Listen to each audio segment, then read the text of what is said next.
Hey everybody, welcome back to Checkerboard Chat, the official sports podcast of the Daily Beacon.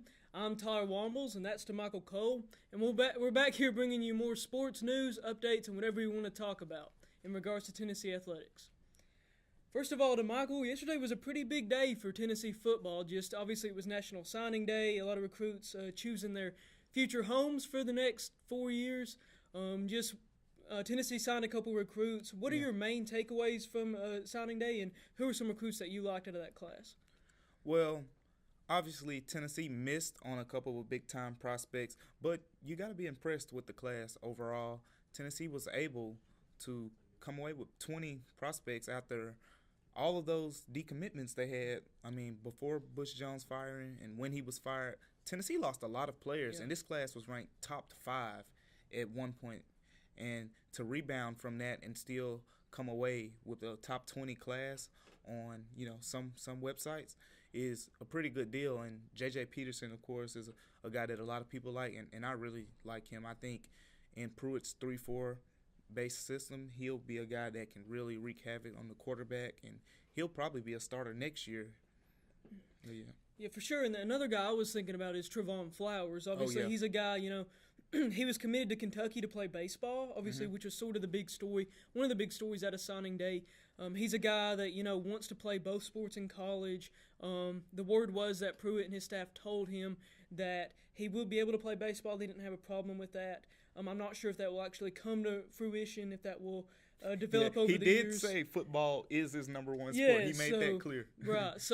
But I think, one thing that's I think is interesting about a multi-sport athlete like that is you've got a guy who could potentially be pretty versatile for you on the field. I mean, he's a safety, but, could he potentially play other defensive back positions? Could he maybe return kicks? I mean, do you know what position he plays in baseball? Or? Yeah, he's a shortstop. Okay, so shortstop, one of the most athletic positions on the diamond.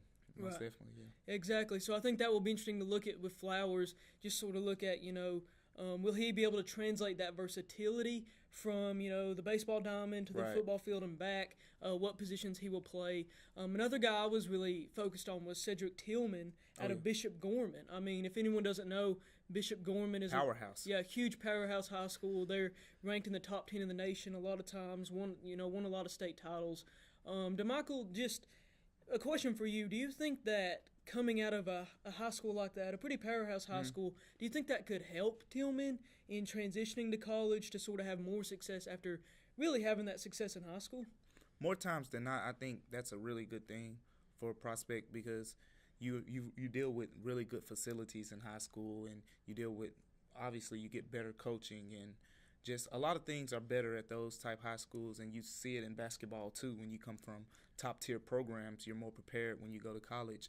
And that's what Tennessee is getting in a guy like Tillman. So, obviously, there's that going for him. And I think that's a huge benefit for Tennessee. Now, obviously, there are some ways it can, backfire against you, being that, maybe he didn't play as much in high school. He wasn't counted on as much as some of these other guys were. So, he may not have as much on his plate simply because he wasn't, asked to carry the ball 35 times or play offense and defense for his team like a lot of these guys were coming out of high school. So he may not have that type of versatility, but I think it's a very, very big positive to come from a program like Bishop Gorman. There's no doubt he's going to be probably one of the most coached up players coming out of high school. He's going to be one of the most ready guys, and that's a real benefit for this class.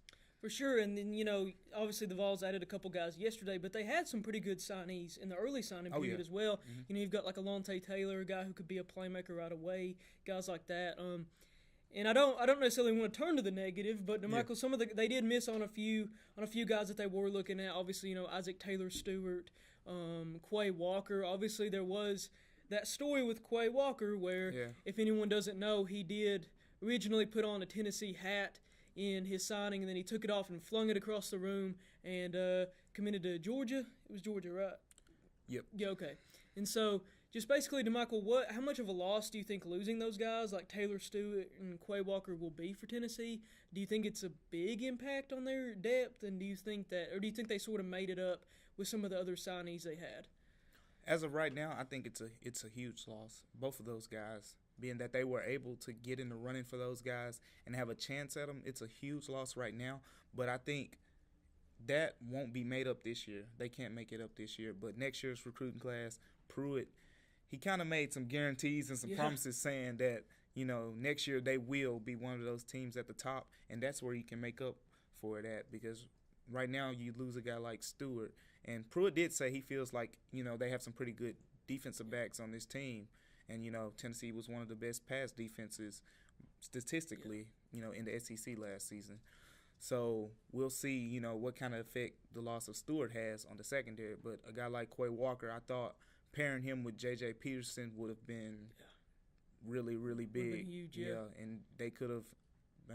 Pass rushing is so critical in the SEC. All of the best teams are very good at it, and pairing a guy like J.J. Peterson with Quay Walker would have been just huge for Tennessee, and it would have really just this process of rebuilding and getting back to a top-tier program, it would have expedited it really fast, For sure, and like you said, Jeremy Pruitt did really he's obviously had several events. He had the press conference yesterday, and he's had a couple other signing events where he has spoken, and he did really say, next year's class will be better. And I think that is one thing that people should keep important in their minds,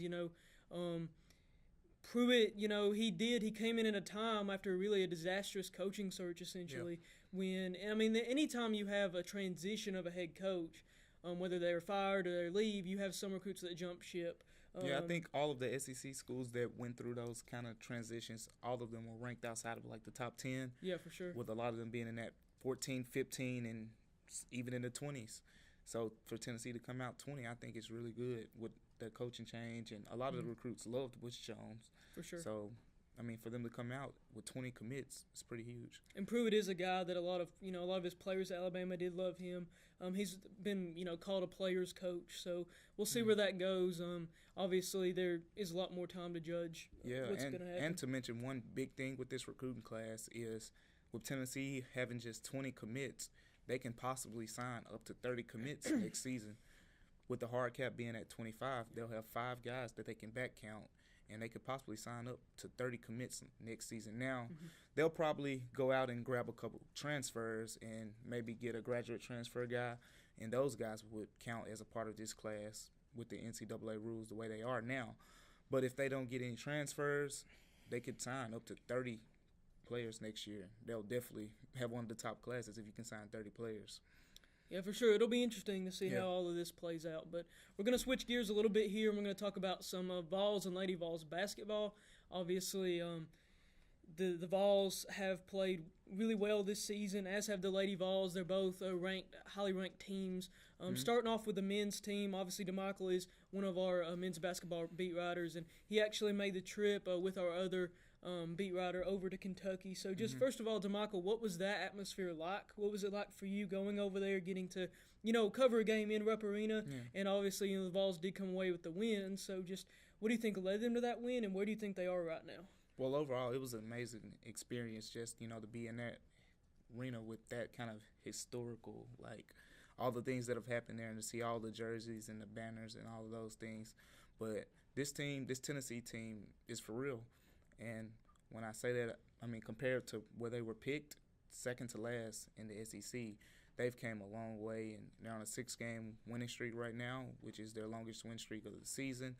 And, a lot of the players are clicking. You got the point guards playing well.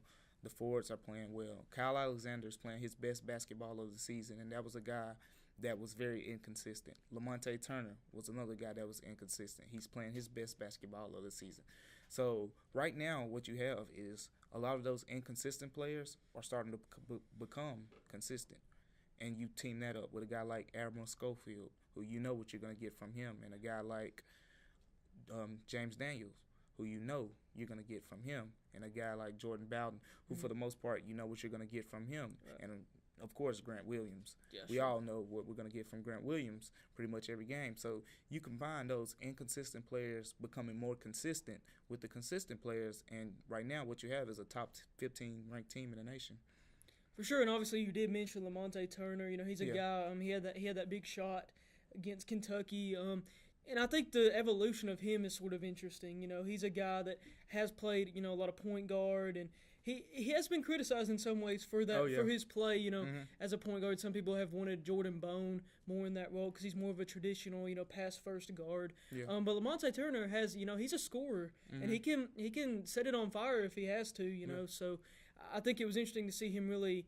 He's had a couple games lately where he's really shot the ball well, sort of paced the team in that way. Mm-hmm.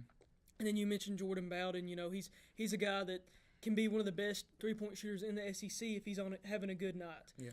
So I think one thing I really like is watching Rick Barnes' offense. It's interesting how they all seem to move in sync. You can tell it's well coached. And obviously we know what he gets out of Grant Williams. So basically, they've got who are they playing next? I believe off the top of my head. It is Alabama. Okay. It's Alabama. They're going against Colin Sexton, so another good guard matchup for them, and they've been really good in the SEC play against guards. That's the one position that they've guarded really, really, really well. I believe Tremont Waters, and I mean they basically shut him down in their matchup with him, and just other SEC matchups against guards. They've really defended those guys well. For sure. And now I guess I'll just switch gears a little bit, talk about Lady Vols real quick. Yeah. Obviously, the Lady Vols, they are 19-4 on the season. They will be hosting Georgia on Sunday. It's the team's pink out. They played Vanderbilt on last Sunday, barely escaped the upset then. They're actually playing today is Thursday, so they're actually playing tonight at Arkansas. So we'll see how that game shapes up. But I think this Lady Vols team, it's Jamie Nard has had a few games where she's been a little bit off. Yeah. But then she sort of bounced back, had a 30-point outing against Vanderbilt, 14 rebounds. She got SEC Player of the Week. Just a huge performance. You know what you're going to get out of Mercedes Russell. She's 6'6". She's a 6'6" center. Not many girls can take her on. Not many guys probably could either in college basketball. So I think those are your two seniors. You know what you're going to get out of them. And obviously the freshmen have really stepped up. That was a spot that was really a huge concern, and also a source of optimism for the Lady Vols. You've got Avina Westbrook, who has started at the point. She showed off some really accurate passing. You've got Anastasia Hayes, who can come off the bench, replace Westbrook, and really drive the ball in despite her size, and really provide that quick. Holly Willock always talks about her being like a change of pace, almost like a change of pace running back in the NFL. And you've got Renee Davis, who is I've said this before, and I think she is really the reincarnation of Jamie Nard, even though Nard's still on the roster. But but I think that she will have that impact. She is that forward position to can score, can shoot the three, can do a lot of different things. Yeah. Damichael, I don't know how much Lady Vols you've watched this season, but how much have you seen out of them, and what do you think they're like right now? Well, I mean, they're a really interesting team. I mean, obviously they have a lot of young pieces, but you have some veteran leadership with players like Nard and Mercedes Russell. But one of the things I want to see just going down the stretch is how will they compete against the top teams left on their schedule. Because they started this 15-0. Yeah, they're 15-0. 15-0 and 4-4 since, right? Yeah, I think it is 4-4. 4-4 since. Because I know they were 2-4. They had that stretch after 15-0 where they went 2-4. Yeah. Lost some tough games. Had that tough road slate. Well, yeah, somewhere around there. Yeah. But I mean, right now it's just how will they play against these top tier teams? Obviously, they've shown that they can take care of business against the lower ranked teams. They struggled a little bit with Vanderbilt. But besides that, they've taken care of business against the lower ranked teams. And now I want to see, will those, not those veterans, the younger players, how much will they continue to emerge down the stretch and be big players for Tennessee to see how far this team can go. Yeah, and I know Anastasia Hayes talked about it, earlier, and just, when you go to the SEC tournament after the regular season, you're going to be facing teams that you've already faced. Right. And I think that would be really crucial for these freshmen because, when you're a freshman as a college athlete, really in any sport, it's all new to you. Yeah. And so having faced these teams already, know how their players play, whether you win or lost, I think that could be really key for a freshman. Yeah, and it gives you more confidence. For sure, confidence is huge for a freshman. Especially if it was a win. Yeah. And so I think that that could be key, for a freshman when you don't really know what's coming next when you're not used to really any of the situation that you're in. Yeah. So I think that'll be key. And once again, I think the play of Nard and Russell is paramount. And also another one I'll mention real quick is Sheridan Green.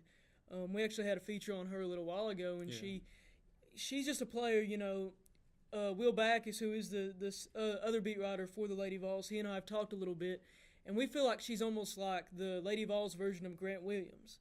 She'll come in, she'll grab a lot of rebounds, play really tough in the paint, can score, just really paces the team with that competitive fire and with that edge.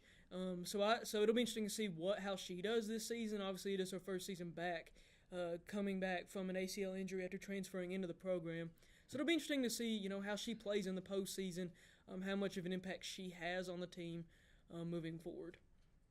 So now we're going to switch gears once again, and we're going to talk a little bit about baseball and softball. Spring sports. Yeah, obviously softball starts today, playing their long road schedule. And then baseball starts next week, or is it the week after? I believe it's the week after. Okay, So they're starting up. Damichael, just first of all, with baseball, what do you feel like some of the storylines? Obviously, we know about Vitello, but what are some of the storylines heading into this season, and what do you think the Vols have that they can exploit to possibly be successful? Well, Vitello is right now possibly the biggest storyline. He's the new head coach of the baseball team, and people want to see where can he elevate this team. They've struggled in the past so many years with Serrano at the helm, and they felt like it was time for a change, and they turned to Vitello, who's a guy who was a recruiting coordinator at Arkansas, and he's shown that recruiting prowess already, bringing in a whole lot of recruits so far. And now people want to see, well, how can he develop that talent? Because right now what you have is you have a good mix of a solid core of pitchers coming back, and he brought in a lot of pitchers as well. So pitching depth is the most important thing in the SEC. All of the top SEC teams are very good at pitching, and that's where Tennessee was separated last year. Last year, Tennessee wasn't scoring a lot of runs, and they couldn't just get that one or two runs when they were stuck in pitching duels with some of the top teams. So pitching is, I believe it's one of Vitello's strength, being a pitching coach. So you want to see how he's going to develop a guy like Zach Lagenfelter. That's a guy who he believes he said that Lagenfelter will be drafted, and he'll be a very good pitching prospect before he leaves Tennessee. And last year you saw some of that potential with Zach, being that he has a really strong arm and he can do a lot for this baseball team. And I think he'll be the Friday pitcher, basically the ace of the staff. Okay. And you also have guys like Will Neely, who's a very good pitcher. Garrett Stallings was probably the best freshman pitcher last season. So the pitching staff is a big, big, big piece to how this Tennessee team will develop, not only just this year, but just going forward, because that's how you compete with the top SEC programs. Now, in the batting lineup, you lose a guy like Jordan Rogers, who was one of the top players in the SEC last season. And you have a guy like Pete Durkee and Andre Lipsius, who were very good young players last year. So now you say, how will they develop hitting-wise? And I think this team, they'll be better, but I'm not sure if they're ready to take that next step yet in the hitting department and the offense department as a whole. So their biggest key will be this pitching staff. If this pitching staff can be top 5 in the SEC, they'll have a good chance at making some kind of run this season. For sure, and I thought it was interesting that you mentioned Ligenfelter. Obviously, he was drafted by the Yankees out of high school before. Coming out of Sevier County, he was actually a pretty popular quarterback at Sevier County. But yeah, that's with him. And just talking about softball a little bit. Yeah. I think pitching will be very interesting for them. Obviously, you've got Kaylin Arnold and Maddie Moss coming back. Moss was sort of that ace, but Arnold came in, and they really had a two-woman staff. Yeah, it's the biggest question for that softball team. Last year, everyone always asked, will a third pitcher emerge? Will a third pitcher emerge? And it was the thing that stopped the really talented team from going to the College World Series last year. They didn't have that third pitcher, and hopefully they will have that third pitcher this year. And if they have that third pitcher, this team could be scary good, like College World Series good. Yeah, for sure. And, I think, they brought in, I think, 2 freshman pitchers. One that's really been heralded is Gabby Sprang. Yeah. One that they feel like, I know the weeklies we were talking about earlier, she could get in that rotation right away. So we'll see where that goes. Obviously, I think, like you said, both in baseball and softball, pitching is key, especially in college in these games. And I think it will take a lot off of Kaylin Arnold and Maddie Moss not to have to pitch all those innings. Obviously, they did well with it last season, but it might help them to help the soreness a little bit to not have to do that. And I think, there's no doubt about it. This offense will be strong. Yeah. Like, they're missing Brooke Vines at the beginning of the season, who was a huge producer last year, and that'll be a big loss. But besides that, I mean, you get the SEC, one of the best offensive players from the SEC, and Megan Gregg back again, and she's gonna probably break some records at Tennessee this year. Sure, yeah. Well, it'll be interesting to watch, and we'll keep you updated as the seasons progress. But thanks for watching, everybody. This is Checkerboard Chat, the official sports podcast of the Daily Beacon. I'm Tyler Wombles, and that's Damichael Cole, and tune in next time to hear more Tennessee sports news updates, whatever else we feel like talking about. So see you next time.